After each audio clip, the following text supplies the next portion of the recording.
Mr. President, Mrs. Trump, it is with great pleasure that my wife and I welcome you to Windsor Castle on this, your second state visit to the United Kingdom. This unique and important occasion reflects the enduring bond between our two great nations, anchored by the deep friendship between our people. This relationship, which, with good reason, we and our predecessors have long called special, has made us safer and stronger through the generations. Our people have fought and died together for the values we hold dear. We have innovated, traded, and created together, fueling our economies and cultures through myriad forms of exchange. We have celebrated together, mourned together, and stood together in the best and worst of times. Mr. President, as we approach the 250th anniversary of the Declaration of Independence next year, it is remarkable to think just how far we have come. I cannot help but wonder what our forebears from 1776 would make of this friendship today. The rebel commander and pioneering First President George Washington famously vowed never to set foot on British soil. And my 5 times great-grandfather, George III, for his part, did not spare his words when he spoke of the revolutionary leaders. Today, however, we celebrate a relationship between our two countries that surely neither Washington nor King George III could possibly have imagined. The ocean may still divide us, but in so many other ways we are now the closest of kin. Mr. President, you have spoken of your pride in your British roots. In fact, not only have you set foot on British soil twice in the last 2 months alone, but I understand that British soil makes a rather splendid golf course. Now, for my part, I have always admired the ingenuity of the American people and the principles of freedom which your great democracy has represented since its inception. Throughout my life, from the very first visit to the United States in 1970, and over 20 visits since that time, I have cherished the close ties between the British and American people. In fact, had the media succeeded in the 1970s in their own attempt at deepening the special relationship, I myself might have been married off within the Nixon family.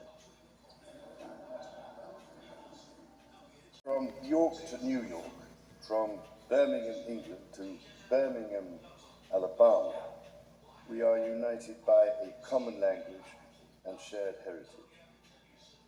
The many thousands of people from each of our countries who have made the other their home have enriched our societies immeasurably, a fact that gives me the greatest pride. Our cultural connections too continue to flourish, with our actors, musicians, writers and television presenters prospering in the hearts of transatlantic audiences. Today, our alliance spans every field of endeavour and shows vast potential for growth. The United Kingdom was your partner in the first trade deal of your administration, Mr. President, bringing jobs and growth to both our countries. And no doubt we can go even further as we build this new era of our partnership.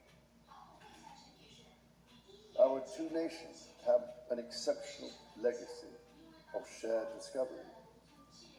Together we laid the foundations of nuclear science mapped the human genome and built the internet, upon which all contemporary commerce, communication, and defense is based. Together, our scientists and engineers are shaping the world of tomorrow, not least with new partnership agreements on technology and the prosperity that stands to bring. Our countries have the closest defense, security, and intelligence relationship ever known. In 2 world wars, we fought together to defeat the forces of tyranny. Today, as tyranny once again threatens Europe, we and our allies stand together in support of Ukraine to deter aggression and secure peace.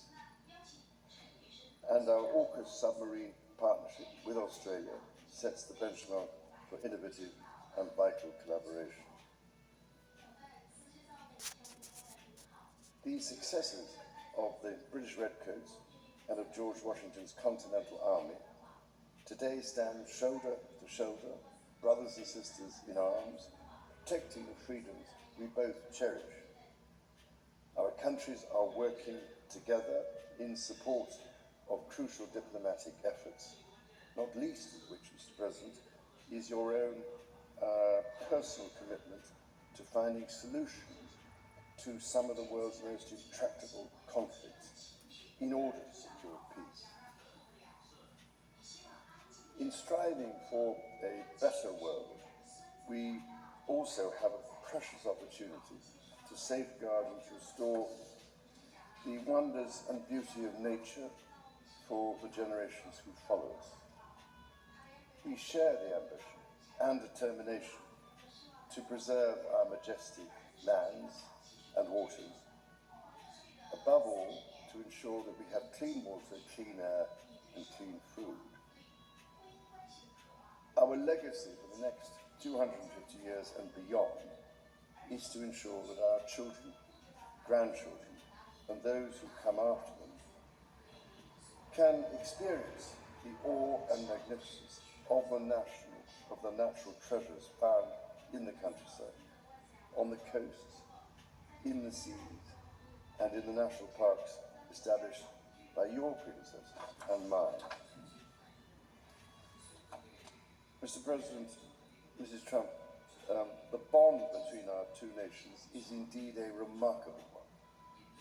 Forged in the fire of conflict, it has been fortified through our shared endeavours and burnished by the deep affection between our people.